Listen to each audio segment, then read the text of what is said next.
Hey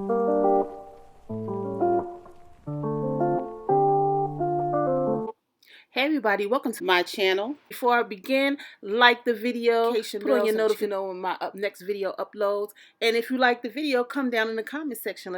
Also, I'm gonna need y'all to subscribe too, okay? Don't forget to subscribe, y'all. Hey everybody, welcome to my review of Growing Up Hip Hop. We open up with Egypt and her husband and her mom at the hospital. She's getting a sonogram to see if the baby has a heartbeat.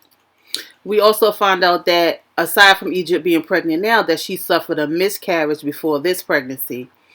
I remember when she last left, she married her latch-on boyfriend, and he was facing potential time in jail. In my mind, why would you get pregnant not knowing if your husband will be around to help you raise this baby? But you know, this ain't my business. This is hers. Okay. Oh, I know why though, because you got a fallback mom. You know Pep is going to be there for you. But apparently y'all making money because y'all purchased a home. But I'll talk about that a little later. Then we have Tretch and Lazy Bone. They on the phone. We found out that Lazy Bone had to go get his daughter because his daughter's mother was in a toxic relationship, so he wasn't around. Tretch said that he was just reaching out to check on him and that he is nothing that he wants, but he just want to make sure he all right. Tretch lets Lazy know that Egypt is pregnant. He's happy, and Lazy's happy about that. Tretch lets a Lazy Bone know that he's not happy with Sam, and he feels that he's smothering Egypt. He says when he talks to Egypt on the phone, she has to be on speakerphone, and he's right there next to her. Lazy Bone was like, Sam must be doing something for Tretch to feel this way about Sam. So Lazy Bone lets us know that he wants to do something for the youth with the 50th anniversary of the hip hop to show their talents. He basically wants to pass the torch to the youth. He said this is going to be an event where it's a nod to the hip hop, showing thanks to hip hop and the forefathers in hip hop. He wants to show the youth how to be their own bosses. Then we have Angela in her new home in Atlanta. Cree comes over to Angela's house. Cree was like, when you gonna cook for me? Angela was like, I got a chef. She likes chefs or whatever. Cree gives her a present, and the present is a karaoke mic. I'm like, Lord, Angela wants to sing. They going into her bathroom for Angela to sing. Cree tells her she needs to go see this vocal coach called Mama June or Jan or something like that. And in my head, I'm thinking, like, is this a joke or a made-up storyline? Like, we ain't never known Angela to sing. Yes, you've been around music your whole life, but we ain't never known you to sing. You was about the business. But anyway, basically, she wants to be a one-hit wonder to see if she can make a bag. This is all in my opinion. But I see you, Angela, and I ain't even mad at you. If it works, it works. Because there's a lot of people out here that can't sing, and they made some one-hit wonders, okay? That people still bopping to this day. So, do you, girl.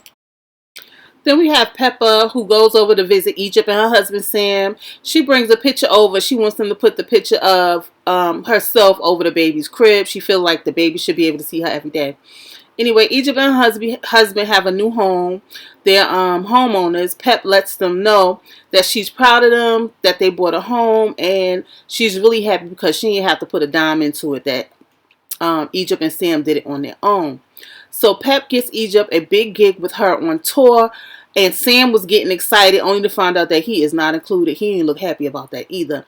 Pep said that she called in a lot of favors because Egypt accuses her of not helping her with her career. If I can recall in the earlier seasons, I think Egypt, you were saying that you wanted to make a name for yourself outside of your parents. So correct me if I'm wrong, somebody. And another question I had, I'm like, do y'all think Sam is going to try to sabotage it for Egypt? We'll see as the episodes go on. So Egypt and Sam give Peppa a tour of their house. I mean, it's okay. I guess for them, that's their style and their taste. It was a little eclectic for me. And their backyard was looking really dry, but then I had to remember they are in the desert. So, congratulations to them. So, Tanise is on the phone with JoJo. They're planning a birthday party for their son, little JoJo. Tanise brings up her dad and how her dad was invited, but she don't know if he's coming. And apparently, her and her dad don't really get along, and the father definitely don't like JoJo. So, it's going to be a little drama. She said if the father gets there, she wants to handle him. She don't want JoJo to say nothing to the father. Which I find strange. Like, as a husband and wife, y'all got to talk it through. But I can understand her wanting to talk to her father first. So, we're going to move on to the next scene. Then we get this scene with Eric and Devin, which is Casey's son. They meet at a dispensary. They're going to meet up with Sam. Sam lets them know that Egypt is pregnant. They excited for him or whatever. And then Eric asked him, but what about, what happened? He was like, Sam was like, he's facing 4 felonies. And Eric was like, you ain't think about that before you decided to, get your wife pregnant. I think he has other kids as well. So he said that he has to meet with Tretch at a jewelry store. And then he goes on about, he ain't buying me no jewelry. I don't know why he don't want to meet me at the jewelry. This whole scene was just weird as hell, just to say that he meeting up with Tretch. This was an unnecessary scene, but I guess everybody got to get screen time. So we're in New Jersey. Tanise is with her mom. They're prepping for the birthday party. We find out that her dad does not claim the grandson. He's not interested. Tanise says she's interested in finding out why. She tells her mother that her father said that the little JoJo is not his grandson. And the mother was like, he said that? So in the meantime, the festivities is going on with the party or whatever. So her father walks in. But he walks in, I feel like he walked in like with this whole mindset of like, everything gonna be good, ain't gonna be no drama. But, then Tanise comes over to him with the cameras and he was just like, I don't want to talk. So, eventually he put the baby down and he walks outside. And then you hear him telling Tanise's mother that he don't want to talk to the Simmons and he don't want to talk to the Haywoods. He just here to play granddad. Okay. So when they get outside, him and Tanise talks, and he was upset that JoJo didn't speak to him. He was like, that's your husband. You have one father and one husband, and you're only going to get one of me. He could have spoke. And I get that JoJo could have spoke, but I guess, she ain't want no drama because you might beat JoJo up. JoJo a little thing. Anyway. So her dad was like, he really don't want to have a discussion with Tanise. Tanise brings up that he said that her son is not his grandson. And he looked at her, he said, you don't know if I was joking or not. And I'm like, where do they do that at though? You shouldn't even be saying nothing like that as her father and that's her child. And you're the grandfather. Like, what the hell? So the father was basically like, you don't know me. He ended up walking away and getting in his car. Tanise walks away as well. And for me, this whole scene was given, I'm going to confront my dad on TV. And her dad was not having it. Okay, he came to the front like he was grandpa and all was supposed to go well in his mind. But when you have unresolved issues, it's never going to work out. And maybe she needs to speak to him off camera before he get on camera. Because I don't really feel like he wanted to be on camera. He just wanted to be all smiles on camera. Side note, I love this family picture of JoJo and Tanise's family. It's a beautiful picture. So then we have Angela and Creed. They meeting with Mama Jan. This I guess she's a special vocalized coach in Atlanta. I've seen her before on, I think, Real Housewives of Atlanta when she was trying to give Kim Zolciak lessons or whatever. So she must be a popular vocal coach. So anyway, she sits down with Angela and basically asks Angela what or why is she here. And Angela was like, well, I grew up in a musical family. My father's Run DMC. I've been around music all my life. And Miss Jan was like, well, then you know what it takes to have to be a singer or whatever. So she asked Angela, what is it that she wants to do? Angela said she wants to be able to sing the songs that she sing in the shower better. Miss Jan was like, what? If that's what you want to do, then you don't need to be here. So then Angela basically said that she wants to be able to create a song and be able to hit the notes or whatever. So Miss Jan take her back to the piano to try to get her to hit some notes. And I'm going to just say it was tragic.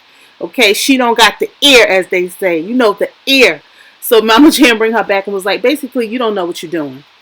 But if you're going to work with me, you got to take this serious. And she said, this is the nicest I'm going to be. And you know what? I ain't mad at Angela. She got the resources to do it. And if it works out, kudos to you.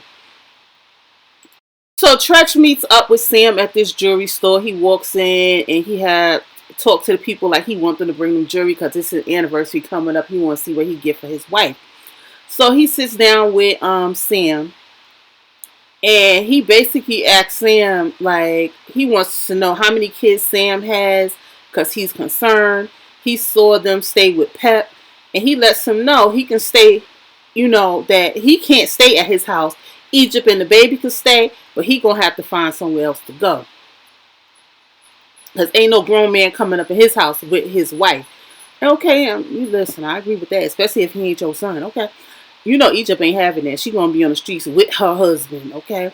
Tretch said he's concerned about the situation with the cops. He could have got Egypt hurt. Tretch suggests that Egypt speaks to other people other than Sam to get knowledge. Tretch said that she needs to speak to her cousin. I forgot her cousin name right now. I can't think of her name. TT. So Tretch said as long as Egypt happy, he good. He wants to know how Sam is going to take care of Egypt and this new baby that's coming and his other children. Tretch is definitely dropping jewels, but he tells Sam that he needs to come up with a plan to take care of his daughter and that baby. And Tretch just gets up and walks out and leave and let the people know that he's coming back. He's going to go to another jury spot. But did you even look at any jury? This felt like a scene that was set up for them to have this conversation. It don't even seem like he was coming to this jury store to look for nothing. Okay. So Sam basically gets up, take off his mic, and walk out.